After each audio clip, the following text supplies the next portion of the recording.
It's Aaron Kushler and welcome to another video from EBSC. Today I'm going to take you through what to do in open gym.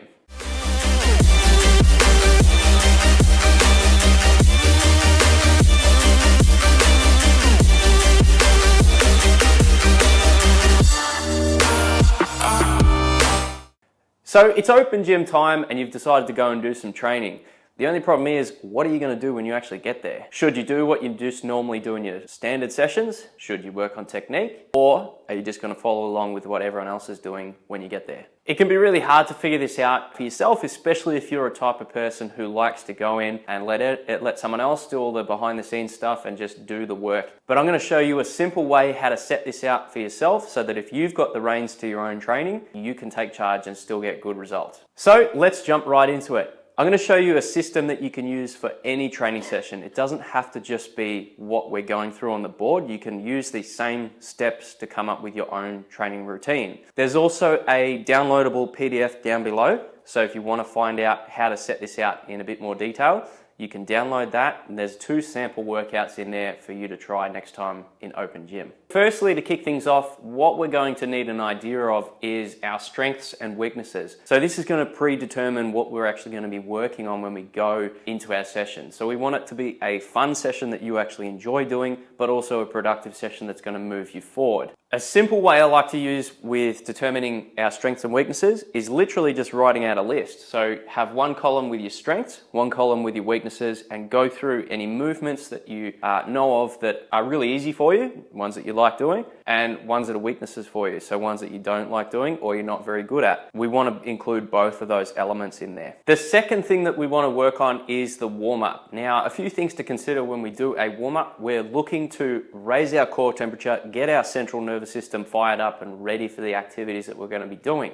When you design yourself a warm-up, we want to be including things that are full body and get the heart rate up, get your core temperature up at the same time. So namely things like rowing, running, double unders if you're doing them, or single unders if you haven't got double unders yet. Things of that nature. Burpees are another really good one. A really simple and quick warm-up that you can do is something like this here, what we've got here. So like a 300-meter row, walking lunges, so just body weight for these, 20 meters, so 10 meters down, 10 meters back. Glute bridges times 15, band pull aparts times 15, and then push-ups times 15. Go through this twice. If you're really feeling you're not warmed up after 2 times, go into a 3rd round of that as well. But we're just basically trying to warm up our body, get everything moving at this point. Number 3, we're going to be looking at specific mobility work. Now this, when I say specific, everyone's different. Everyone has different limitations and different roadblocks.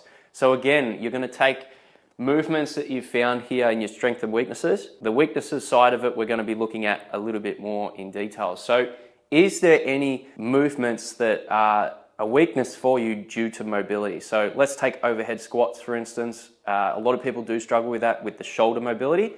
So what we'd be doing is focusing here on doing mobility exercises that are going to allow you to do certain movements. So you'd be looking at doing things to mobilize things like your ankles, your knees, hips, and of course your shoulders. Spending a bit of time working on these areas is going to benefit you later on in the workout. It's going to allow you to do the work that you're actually going to set for yourself. So that's what we'll be focusing on in part 3. So any stretches that are helping to open you up and allow you to do that movement. Number 4, we've got activation. So after we've done our mobility work, we're going to go into activation. What movements have you got planned for yourself, or what strengths and weaknesses have we identified? Let's turn to activating those muscles. So we've done a little bit of that in the warm-up.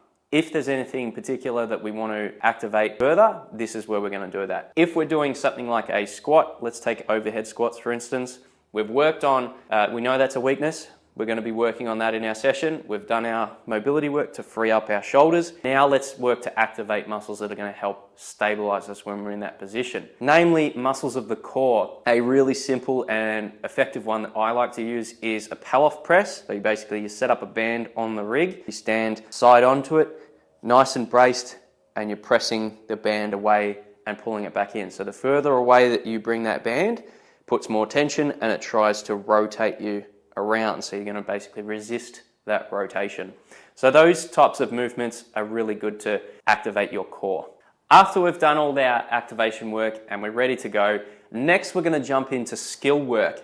All right, skill work is right up the top of the list, so it just comes the first actual movement that we're going to be doing, because skill work takes a lot of practice to learn. So you're basically teaching your central nervous system a new movement, which is quite difficult to begin with. It's exactly, think about it like learning to tie your shoelace when you're a little kid. You know, it took a lot of practice time and time again. So that's where we need to be fresh. We need to make sure we're not fatigued. So we practice those positions perfectly and our technique is sound. Skill work here is going to be anything like new movements that perhaps you're trying to learn. You know, if we've identified it as a weakness earlier on, that's where we're going to put this here. So learning new movements, practicing our technique, and working on the good positions. For instance, let's use our example of an overhead squat. We want to be making sure that we've got a nice lockout position and we're not letting the bar travel forward, or we're not holding tension too much with our shoulders. We actually have a lockout position. So practicing those things early on in your workout is a great start. Number 6 on our list, we've got unilateral work. We've got, basically think of this as single arm work or single leg work. So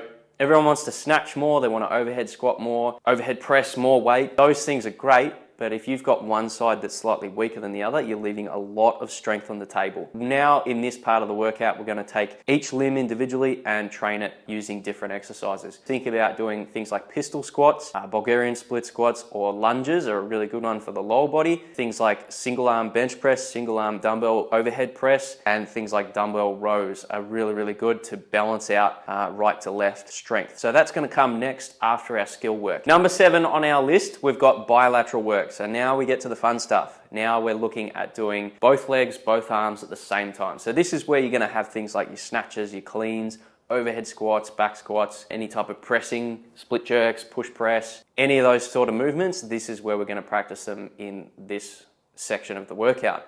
You want to make sure that this is basically your main strength lift. So pick maybe 1 to 2 main strength lifts that you're going to do, and then work your volume in that section. And lastly, but not least, we've got optional accessory and conditioning. So I've said optional here because based off of how long you have for open gym or your own time constraints, it's optional at this point. Okay, so you've got the most important stuff done. Now we're up to the end. It's still important, but it falls under the optional category. You'd be looking to do any little accessory movements that you know have helped you in the past, so you do them now, and then also do some conditioning work. So in this section of the workout, a good thing that I like to do is put together several pieces or several movements into one conditioning piece. So what you might do, for instance, is you put, a conditioning exercise such as like a row. You'd also put in some movements. You might have lunges, you might have pistol squats, something you've done throughout the workout that now you're just going to practice in a Metcon setting. You do that, put say 3 or 4 movements together, 10 reps of each, and you just do 5 rounds for quality. Something like that. If you want to ramp it up a bit more, then you can look at doing some intervals. So you might do,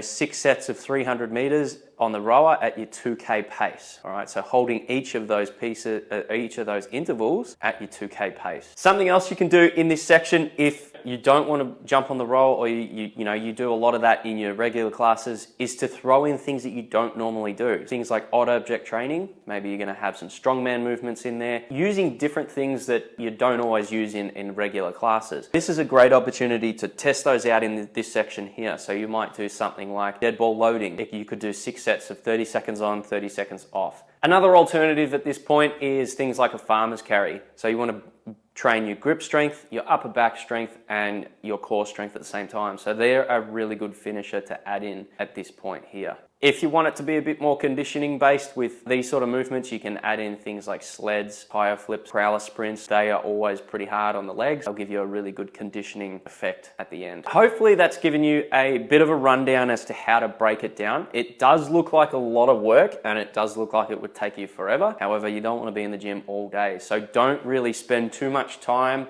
Don't spend all day on this. Just do a quick list that you can reference every time you have an open gym session. You can come back to the same list. Your warm-up should really only take you 5 to 10 minutes. Your specific mobility work, again, another 5-10 minutes. Don't spend all day on this. Don't spend forever just mobilizing. Then we're going to go into activation. Again, not much time. Here's where you start to spend a bit more time. So your skill work, you do want to spend a little bit of time on, because it's going to allow you to move forward beyond that session. Your unilateral strength work, you're looking for about 3 to 4 sets at most, 10 to 12 reps on each leg, and pick maybe 1 to 2 exercises that you can do in that session. The same with the bilateral movements as well. So that's like your squats, anything where we're moving two limbs at the same time. Again, 1 to 2 exercises, 3 to 4 sets at most. With your conditioning or your optional extras at this point, that's up to you. You know, you can whatever time you've got left, you can dedicate it to that if you want to. So do some, you know, prowler sprints, drag some sleds, flip some tires, things of that nature, or you can just do purely conditioning where you're doing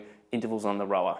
And then at the end, don't forget to chuck in your mobility work again and cool down properly. Do your stretches, much like you did in the warm-up section here. So any specific mobility work, let's work on this at the end as well. So don't forget, guys, if you want to download a copy of this in a PDF format that puts it all together, gives you 2 free workouts, so you've got an idea of what to actually do in these sessions. There's a downloadable link down below. Click on that and you can download it straight to your computer. So that'll help you set it out and to give you a bit more of an idea and expand upon some of these points that we just went through on the board. And of course, guys, if you like the video, click on the like button, click on the subscribe button so that you stay up to date with new content that we're releasing.